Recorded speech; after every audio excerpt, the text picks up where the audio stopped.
Welcome to the Oxa podcast, where we discuss science-based breathing tools and practices to optimize your health. Hi, everyone. I'm your host, Matthew Chafford, biomedical engineer and health tech podcaster. Our guest today is Brian Mackenzie, who is an innovator in human performance, on stress adaptation, and a pioneer in the development and application of custom protocols to optimize human health. His work lies at the interface of respiratory, movement, strength, conditioning, and endurance-based training, and his protocols have been used to raise both mental and physical performance in world-class athletes, top executives, elite military operators, as well as to improve the health of people suffering from certain chronic and pathological issues. His clients have including surfing legend Laird Hamilton, world-renowned entrepreneur Tim Ferriss, and CEO of Endeavor talent agency Ari Emanuel. In today's conversation, Brian takes us through a recurring problem he observed with top athletes he's worked with, whereby high-intensity breathing regimes during training are wrongly preferred to low-intensity breathing regimes. Brian explains his concept of breathing gears and how they relate to heart rate zones during training. He shares how to build a balanced training protocol that encompasses all breathing gears to increase respiratory capacity safely.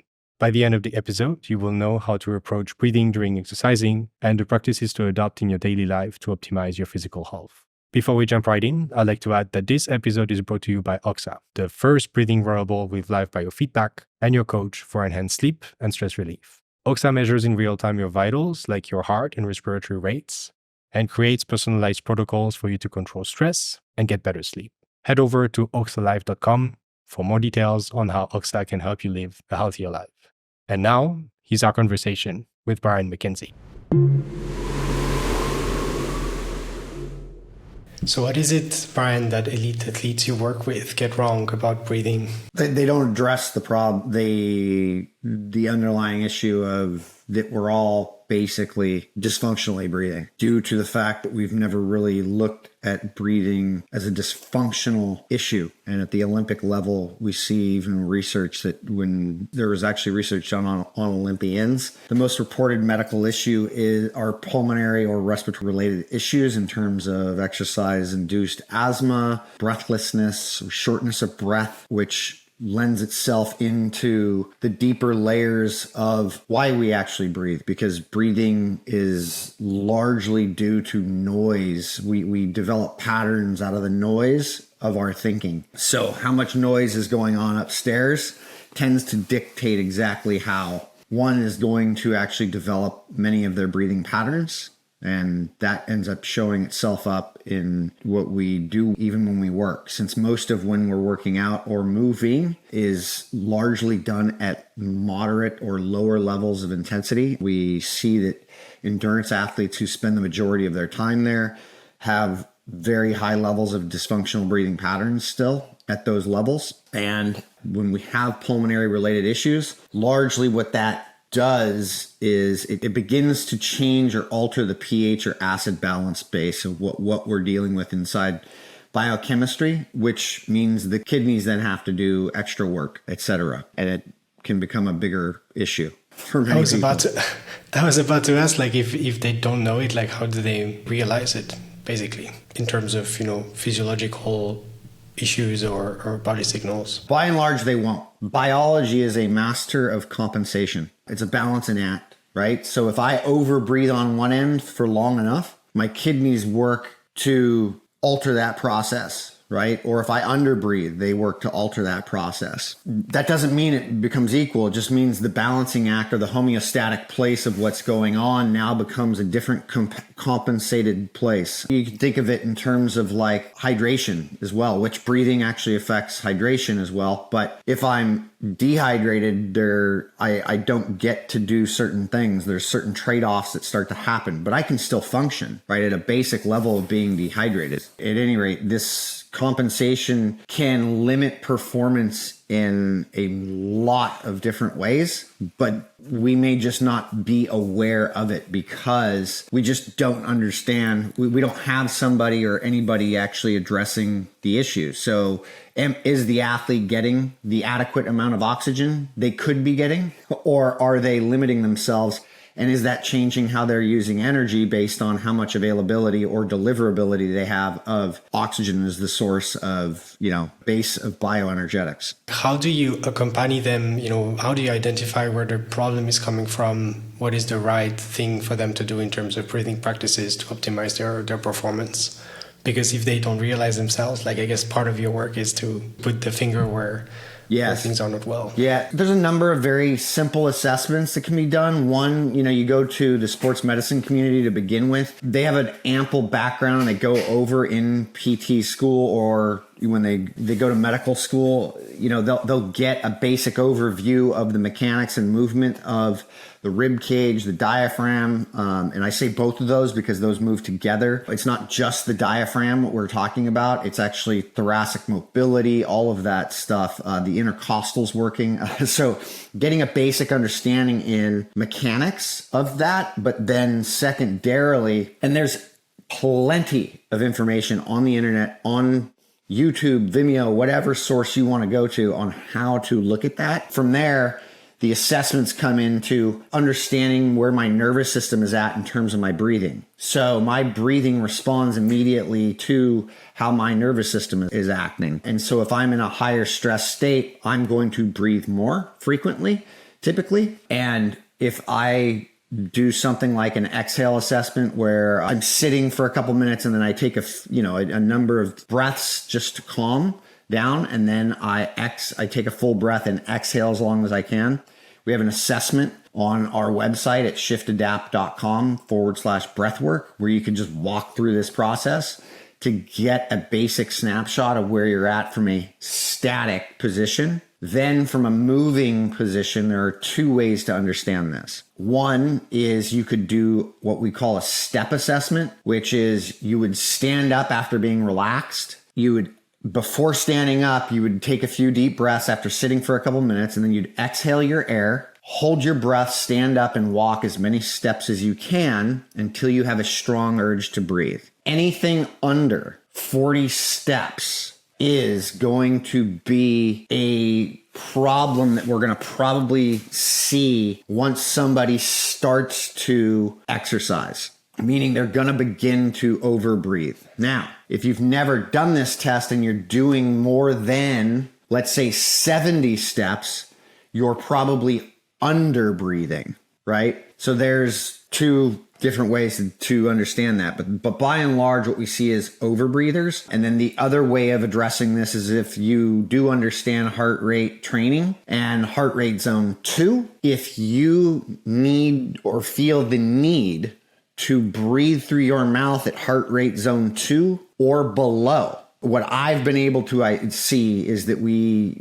probably have an overbreathing issue, which means you're limiting the delivery of how you're using oxygen, which means you're just burning through excessive carbohydrates when you don't need to quite yet. And it's a very easy trainable process from there, is to just take a step back to learn to breathe through one's nose at those lower levels, which is what we call gear 1 mostly. Gear 1 and 2 are nose breathing, and using a gear 1 at the lower levels of exercise over a month, 3 or 4 weeks, and you will start to see some very big changes with that. In the pre-call, we talked about the practicing downregulation to basically, establish the balance. So could you explain to us, how does that work? How do you train them to, guess it's for overbreathers, how do you bring them, back, let's say in the right breathing level range? That's probably one of the most impactful sources, something to do about one's own nervous system and down regulating is after one has done, trained or worked out or exercised, is to just take a couple minutes or a few minutes to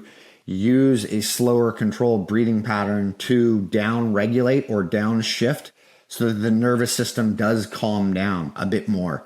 That consistently implemented over time will have an impact on the autonomic nervous system without a doubt. There is no amount of research we could continue to do that doesn't show the impacts of slow controlled breathing and calming down the nervous system in the brain. That said, that should also be incorporated into things such as, since we're doing this right now, it's like when we end this interview or we end this talk, the basic idea is that I just go and do the next thing, right? I could go do that. However, it would be very advantageous for me just to take a minute or two to just do some slower controlled breathing, because my nervous system is going into a heightened state, and most of our day is about being in a higher arousal state without moving. And that's not how our biology optimally works. And so that is reintroducing mechanically better breathing habits, and to bring my nervous system down, and to get mitochondria functioning at a lower or a better, more optimized, fat utilized rate. It's interesting because I had the impression that like when we see, or the way like,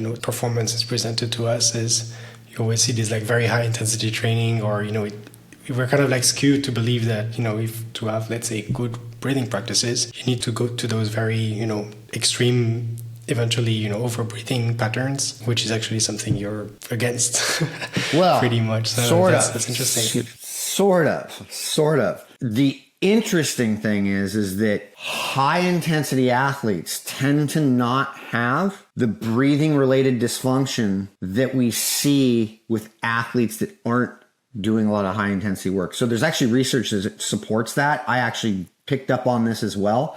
But when you have to move more air faster, you're actually picking up or using those bigger muscle groups, right? But when those fatigue, you actually fatigue, because we know you've been burning through a limited energy source, right? Like you now have to come down. So at any rate, that doesn't mean somebody should be training high intensity all the time. I'm actually a very big proponent of high intensity. However, dosing it correctly. But what I also picked up on is that most of these athletes that I was seeing that were high intensity athletes had very dysfunctional breathing patterns at low levels as well. So, but it's only, they have these trained muscles at higher levels so they can get away with a lot more than a lower intensity athlete, right? So at any rate, it's a bit of a paradox, but, it would behoove people to do, some intense work a few times a week to actually get moving that air,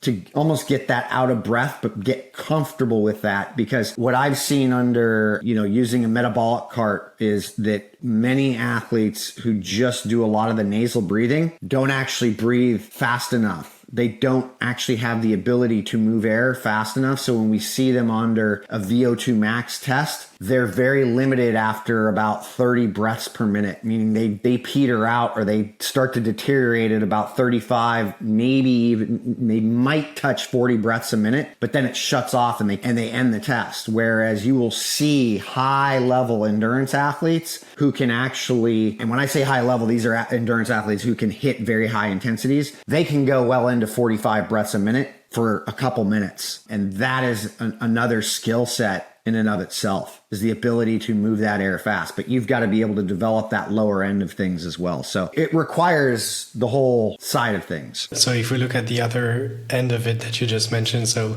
there is the need as well to do these like very high intensity, breathing practices where you have to move as much air as you can in a given amount of time. Yeah. So that's... No.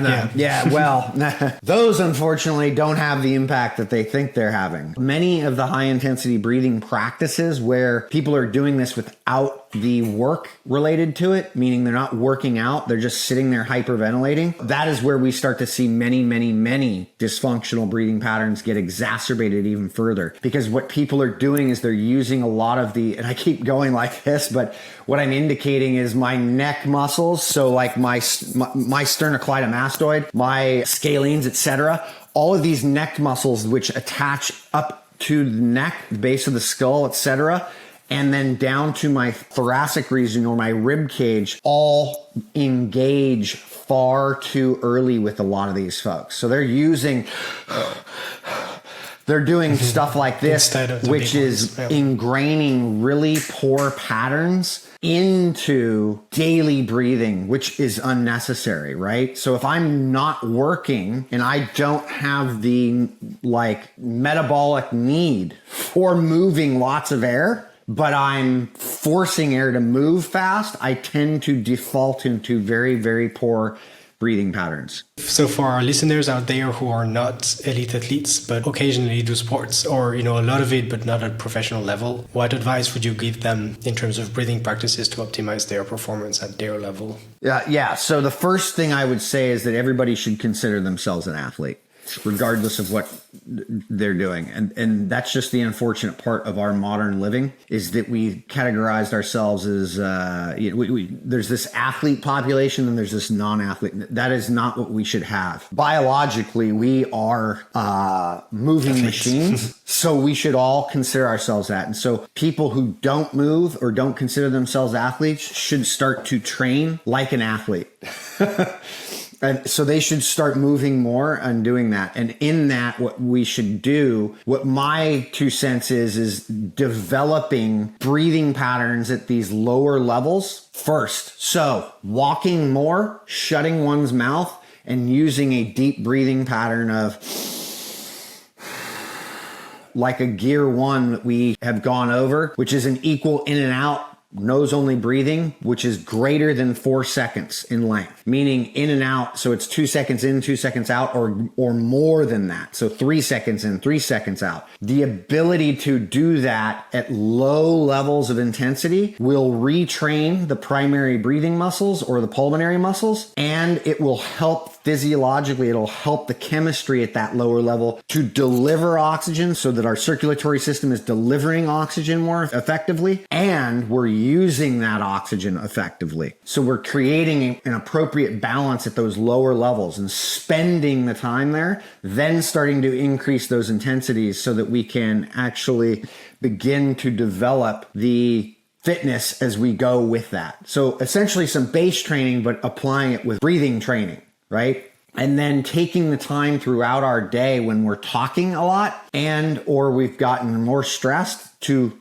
downregulate and implement more of the slower controlled breathing practices. This is by and large, the lowest hanging fruit that I have found with any of my clients who have hired me to run a lot of what it is that's going on from their health side. And so going back to this breathing gear framework, so from 1 to 4, where 1 is just breathing through the nose in and out. Gear 2 is like breathing through the nose, exhaling through the mouth. Nope. Breathing 2 is power nose in, nose out. It'd be like power nose out, exactly. Yeah. So 3 is the one I just described, and 4th is just like mouth breathing. 4 is mouth breathing, and then 5 is fast mouth breathing. Okay, so there are 5. Sorry. Yes. And if we would correlate this to the heart rate zones you mentioned, and if I were to design, let's say, a sports session of an hour or something like this, like running. Yeah. How should we, organize the session considering that framework? This would be considering somebody went through the time to develop gear 1 and 2. So gear 1 works up to the end of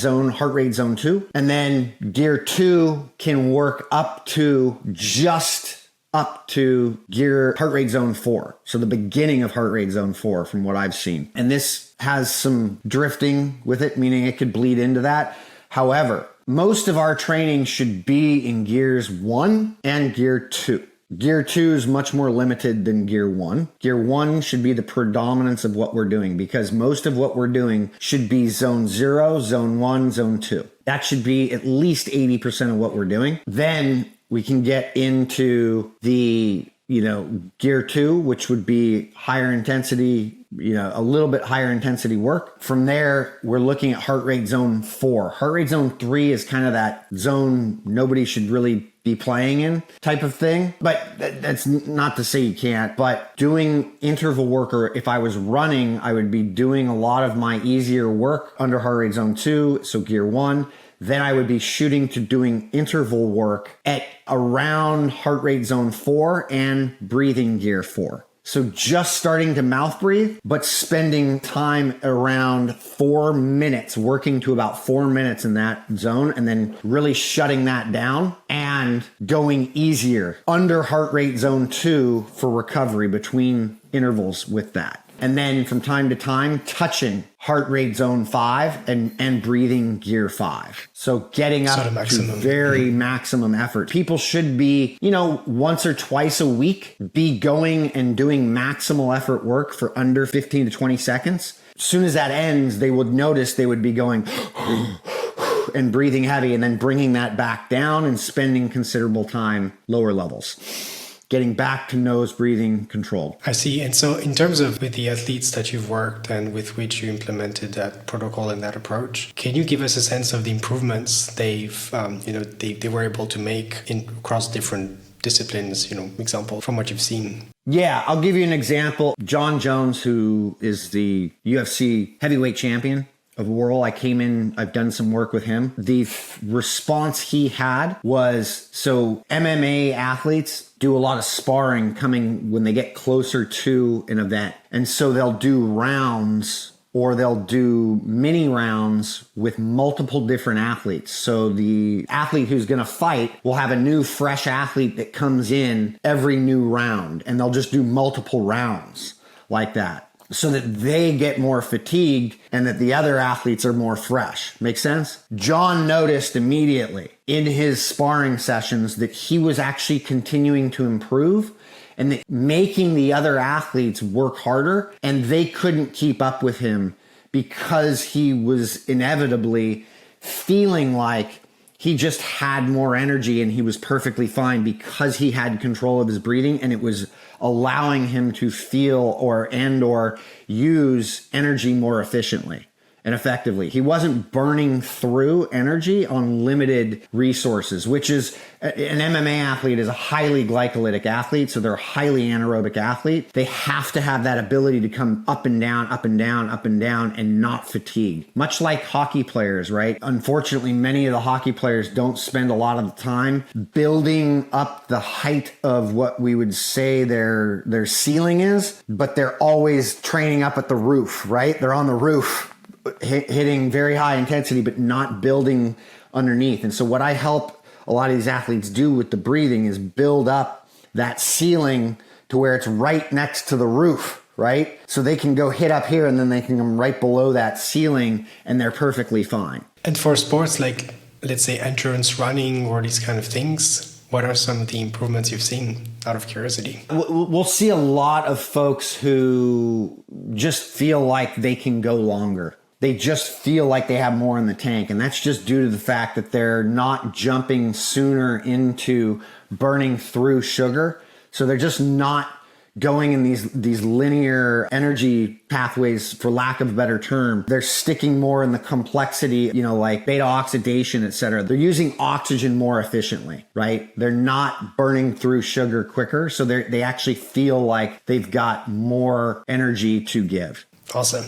Well, thanks so much for sharing that. I mean, it's quite fascinating, to be honest. I'm keeping a look at the time, and I think we're slowly getting towards the end of the episode, and there will be, I think, a future one as well. Yes. And another problematic. We have one recurring question we ask. Every guest we have the chance to receive on the Oxa podcast, and let's say it's like, other than for, let's say, the sake of physical performance optimization, what is the one breathing practice you would suggest everyone to adopt? Developing a very big gear one, like the ability to go work at heart rate zone 2 while breathing through your nose at more than 4 seconds. So greater than 2 seconds in, 2 seconds out. That is easily going to change. I've seen more change with bringing that on board because that actually keeps us with more parasympathetic tone when we're actually working. So it's retraining the nervous system. There's so many different breathing protocols out there that work. It would be a shame to just say there's one in particular, but that is the one that I think everybody should be doing, especially when walking. And people should be walking more than 90 minutes a day. And so if they're walking more than 90 minutes a day with their mouth shut, they're actually restructuring how they're using fuel. Perfect. Sorry, Brian, I lost you for a couple of minutes, but I think I got your point. No, that's awesome. Yeah, I mean, obviously like a very, let's say, practical, and easy to put in practice. I hope people out there will start go walking and just breathing through the nose. Yep. And reap the benefits of it. Thanks so much, Brian. Yes, you're welcome. Thank you, Matthew. Thank you for listening to our conversation with Brian Mackenzie, where we discuss breathing protocols to optimize physical performance. To learn more about and explore the resources that Brian mentioned, please check out the show notes. If you enjoyed this episode of the Oxa podcast, subscribe on YouTube or your preferred streaming platform, and give us feedback via email using podcast@oxalife.com or in the comment section. Feel free to also share topic suggestions for the next episodes, as well as guest recommendations. If you know someone who would benefit from today's conversation, please share the episode with this person. As an additional way to support the show, you can leave us a 5-star review on Apple Podcasts and Spotify. It helps us a lot bringing the show forward. Thanks again for listening to today's conversation and for your interest in the science of breathing.